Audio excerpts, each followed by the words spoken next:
Et bonjour à tous, bienvenue dans 6 minutes chrono, le rendez-vous quotidien de la rédaction de Lyon Capital. Nous accueillons aujourd'hui Gaëtan de Sainte-Marie, bonjour. Bonjour. Gaëtan de Sainte-Marie, vous êtes vice-président, nouveau vice-président de la CPME du Rhône, donc qui représente les petites et moyennes entreprises du département.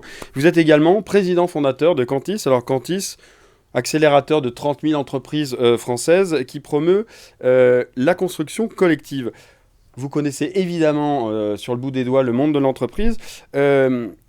Aujourd'hui, on voit qu'il y a eu des changements dans l'approche même entrepreneuriale. On voit qu'il y a une évolution des usages vers une économie participative et collaborative. Comment les TPE et les PME du Rhône, justement, peuvent-elles s'adapter à ces changements d'usage ? Les TPE, les PME, elles ont bien compris, avec ce qui s'est passé depuis 3 ans, que c'est en étant ensemble qu'on peut s'en sortir. Et d'ailleurs, en cela, avec la CPME, on a vraiment accompagné ce mouvement. Et les dirigeants d'entreprise, de TPE, de PME, ils sont venus chercher chez nous notre capacité à pouvoir rencontrer d'autres chefs d'entreprise qui ont les mêmes problématiques, avec cette solidarité qui permet de se serrer les coudes en temps difficile, et puis d'inventer les solutions de demain. Et la PME, c'est une espèce en voie de développement, parce que dans un temps où les crises nous secouent, la PME, elle est agile, elle est capable de s'adapter. Plus agile qu'une grosse ETI. Oui. Exactement. Donc c'est vraiment... Bruno Bonnell disait récemment que nous vivons pas une crise, mais une chrysalide. Et je pense que les PME sont armées pour... utiliser cette capacité à innover et à transformer le monde. Justement, comment elles vont s'armer pour affronter les grands défis auxquels elles vont être confrontées, plusieurs défis sociétaux, environnementaux. Comment elles vont s'armer ? C'est-à-dire qu'on change, effectivement, on parlait de... Aujourd'hui, j'ai l'impression qu'il y a quand même, chez les nouveaux collaborateurs, on est moins sur la rémunération, on est moins sur le type de contrat, on va vers d'autres critères. Quels sont ces critères que doivent mettre en place ces TPE et PME pour fidéliser et recruter surtout ? Vous savez, moi je pense que la PME c'est le modèle d'avenir, parce que c'est le modèle qui rassemble tout ce dont les collaborateurs ont envie aujourd'hui.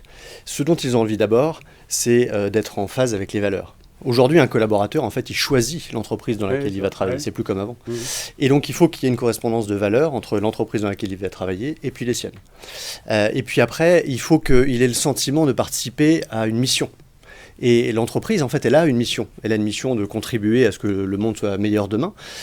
Et donc, comment moi, collaborateur, je vais demain participer à cette mission d'entreprise qui va participer à ce mouvement collectif, alors qu'aujourd'hui, on regroupe sous le terme RSE, mais qui est en fait bien plus large que la RSE. Et puis, il y a le sujet de la formation. Ouais, dans un temps de crise... on doit s'adapter en permanence. Et pour pouvoir s'adapter en permanence, il faut pouvoir se former en permanence. Et là, aussi bien les chefs d'entreprise que les collaborateurs doivent être en situation d'écoute, en situation de remise en question permanente et de formation pour pouvoir s'améliorer et suivre. En France, sur la formation, on est quand même... je ne dis pas qu'on est mauvais, mais on est quand même très en retard par rapport à d'autres pays. Je prends notamment l'Allemagne, on est très en retard. C'est-à-dire comment vous pouvez pousser, notamment en tant que syndicat CPME, comment vous pouvez pousser à l'échelon un peu supérieur, c'est-à-dire à l'échelon national, au niveau gouvernemental, pour faire avancer justement cette formation continue au sein de l'entreprise. Alors la formation, ça fait partie des combats depuis toujours de la CPME, on est vraiment convaincus de ça. Et la CPME du Rhône, à son échelle déjà, nous on est une sorte de boîte à outils en fait pour le chef d'entreprise dans laquelle il va pouvoir venir piocher un certain nombre de bons outils, et la formation en fait partie. En plus, on vient de lancer là récemment un nouveau parcours pour les patrons de PME et de TI qui les accompagne pour justement adapter leurs entreprises à ces transformations permanentes. Donc c'est un parcours de formation en partenariat avec l'EM Lyon notamment.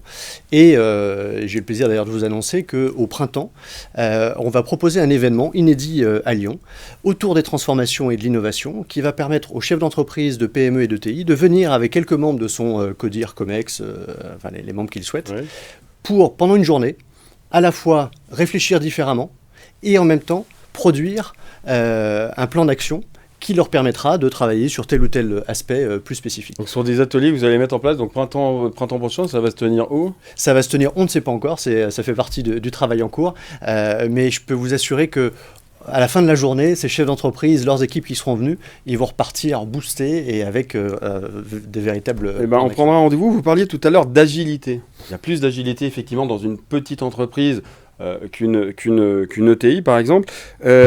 Agilité, aujourd'hui, il y a quand même un changement de paradigme, puisque effectivement, avant, c'était le collaborateur qui,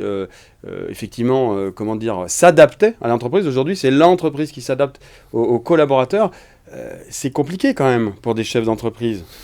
Oui. Comment vous voyez, vous, on parlait de morale des patrons, on parle de morale des patrons, mais là, comment ils s'adaptent justement, comment ils arrivent à changer, à se faire ce changement de logiciel?